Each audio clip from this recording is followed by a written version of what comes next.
Hello friends, welcome to Indian GS. तो friends, आज हम लोग भारत के संविधान के विभिन्न स्रोतों के बारे में जानेंगे। हमारे संविधान में विभिन्न देशों के संविधान से अच्छी अच्छी चीज़ों को छांट के लिया गया है, जो हमारे देश की जनता के लिए और हमारे देश के लोगों की ज़रूरतमंदों को पूरा करता हो। तो चलिए दोस्तों, डिस्कस करते हैं कहाँ कहाँ कौन कौन से देश से क्या क्या चीज़ें ली गई है।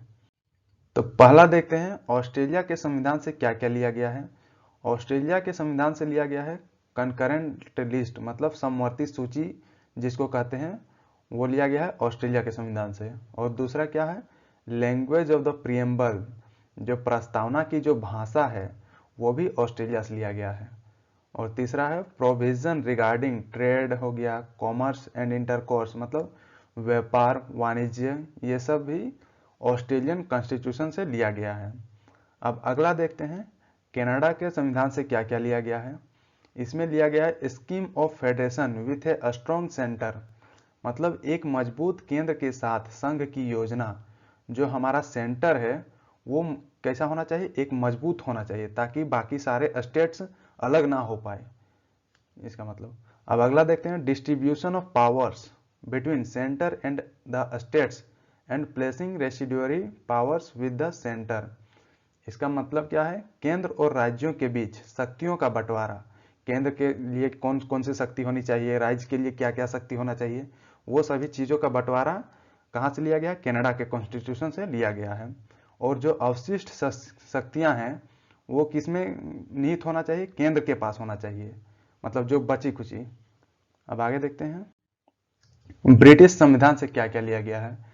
ब्रिटिश संविधान से लिया गया है प्रेसिडेंट लिया गया है, जो राष्ट्रपति का पद है वो ब्रिटिश संविधान से लिया गया है। जिस तरह ब्रिटिश में जो क्वीन होती है उसी के जैसा ये पद है। अब दूसरा क्या लिया गया, कैबिनेट सिस्टम ऑफ मिनिस्टर्स, मतलब मंत्रियों की कैबिनेट प्रणाली भी ब्रिटिश से लिया गया है। तीसरा पोस्ट ऑफ प्राइम मिनिस्टर, मतलब प्रधानमंत्री का भी पद ब्रिटेन से लिया गया है। चौथा पार्लियामेंट टाइप ऑफ गवर्नमेंट, मतलब सरकार किस तरह होना चाहिए, संसद के प्रकार की तरह होना चाहिए। और पांचवा बाइकैमरल पार्लियामेंट, मतलब संसद किस तरह होना चाहिए, द्विसदनात्मक, मतलब एक लोकसभा हो गया और दूसरा क्या हो गया, राज्यसभा हो गया, ये हो गया द्विसदन।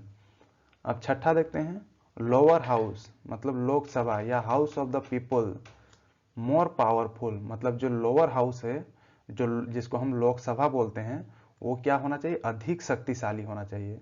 किसके किससे कंपैरिजन, मतलब राज्यसभा के कंपैरिजन जो लोकसभा होता है वो अधिक शक्तिशाली होता है। अब अगला पॉइंट देखते हैं council of ministers responsible to lower house, निचले सदन के लिए जिम्मेदार मंत्री परिषद, जो मंत्रियां होते हैं वो किसके लिए जिम्मेदार होते हैं, लोअर हाउस के लिए जिम्मेदार होते हैं, जो लोकसभा होता है उसके लिए। अब अगला देखते हैं स्पीकर इन द लोकसभा, जो स्पीकर है लोकसभा का, जो अध्यक्ष है, उसका पद भी ब्रिटिश कॉन्स्टिट्यूशन से लिया गया है। और नेक्स्ट क्या है, सिंगल सिटीजनशिप, मतलब एकल नागरिकता भी ब्रिटेन से लिया गया है। एकल नागरिकता का मतलब अगर कोई भी पर्सन दूसरे देश में जाके बस के अगर वहाँ का नागरिकता ग्रहण कर लेता हो तो उसका भारत का नागरिकता स्वयं समाप्त हो जाता है, मतलब या तो आपको इंडिया में ही रहना है या तो दूसरे देश का नागरिक बन के रहना है। अब अगला पॉइंट देखते हैं अब फ्रांस के संविधान से क्या क्या लिया गया है।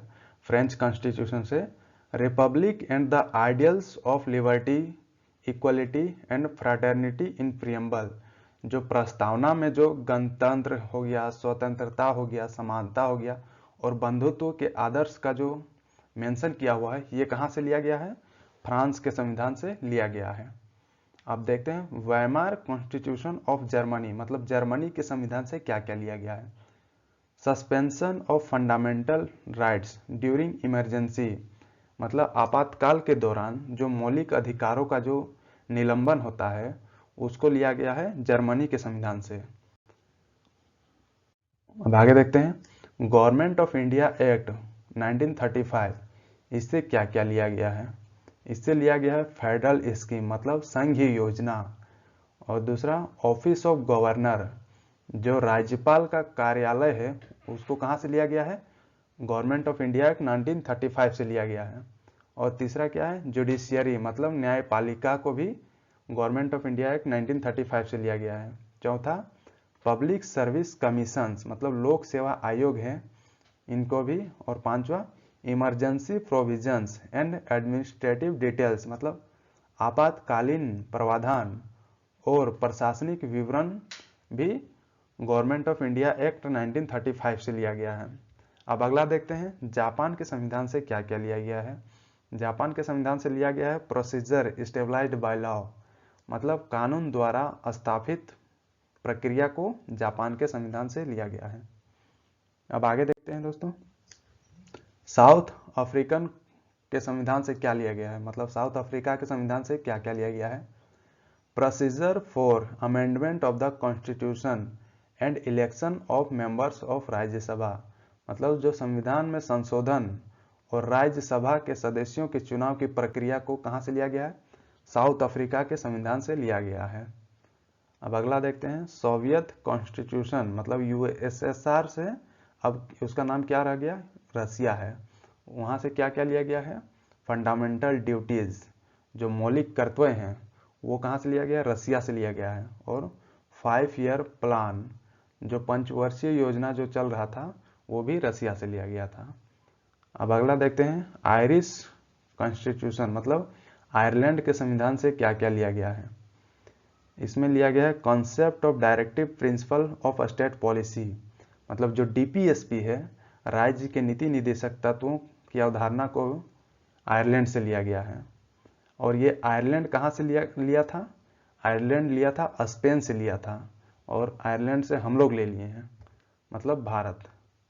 अब दूसरा क्या है आयरलैंड से लिया हुआ, method of election of president मतलब राष्ट्रपति के चुनाव की क्या क्या विधियां होनी चाहिए वो भी आयरलैंड से लिया गया है। और तीसरा nomination of members in Rajya Sabha by the president राष्ट्रपति द्वारा राज्यसभा के में सदस्यों का नामांकन भी आयरलैंड के संविधान से लिया गया है। तो इतना चीजें आयरलैंड के संविधान से लिया गया है। अब आगे देखते हैं यूएस के संविधान से क्या क्या लिया गया है मतलब यूएसए से क्या क्या लिया गया है। इसमें लिया गया है रिटन कॉन्स्टिट्यूशन मतलब लिखित संविधान होना चाहिए भारत के लिए। और दूसरा क्या, executive head of state known as president and his being the supreme commander of the armed forces मतलब जो राष्ट्रपति जो है राष्ट्रपति के रूप में जाने जाने वाले राज्य के कार्यकारी प्रमुख जो हमारा राष्ट्रपति क्या है, प्रमुख हैं हमारे देश के, और सशस्त्र बलों के सर्वोच्च कमांडर होना मतलब जो राष्ट्रपति जो होता है वही होता है सशस्त्र बलों का सर्वोच्च कमांडर होता है राष्ट्रपति। अब अगला देखते हैं vice president as the ex officio chairman of the Rajya Sabha जो राज्यसभा होता है राज्यसभा के पदेन सभापति के रूप में उपराष्ट्रपति।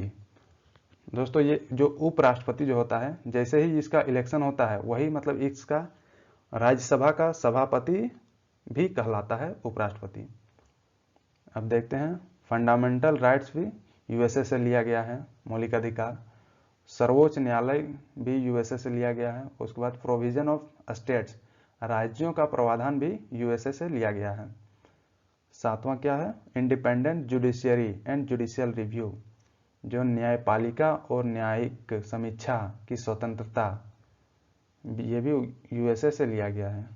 आठवां क्या है, preamble removal of supreme court and high court जजेज जो प्रस्तावना है और सर्वोच्च न्यायालय और उच्च न्यायालय के न्यायाधीशों को हटाने की क्या क्या प्रक्रिया होनी चाहिए ये सभी चीजें यूएस के संविधान से लिया गया है। इसको एक बार देख लें, दोबारा देख लें ताकि आसानी से याद हो पाए। अब आगे बढ़ते हैं। तो ये था दोस्तों विभिन्न देशों से लिए हुए हमारे संविधान के स्रोत। लाइक शेयर एंड सब्सक्राइब करना ना भूलें इंडियन जीएस को, और जो लोग नए हैं वो लोग सब्सक्राइब करके बेल आइकन दबाना ना भूलें ताकि आपको इसी तरह मज़ेदार वीडियोस मिलती रहे स्टडी से रिलेटेड। थैंक यू दोस्तों।